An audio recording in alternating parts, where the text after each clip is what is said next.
Hey guys, in this tutorial I'll show you how to blur the background in CapCut step by step.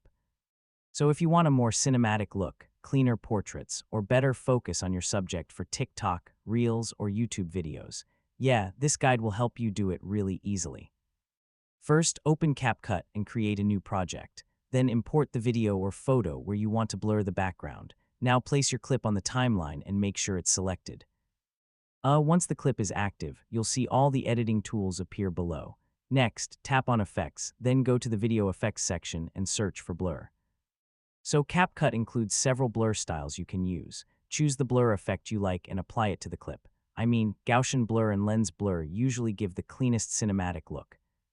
To make the video look even better, try adding slight color grading or brightness adjustments after the blur effect. Once everything looks good, export the video in high quality for TikTok, Instagram Reels, or YouTube Shorts. And that's basically how to blur the background in CapCut from start to finish. After a little practice, you'll be able to create much cleaner and more cinematic looking videos.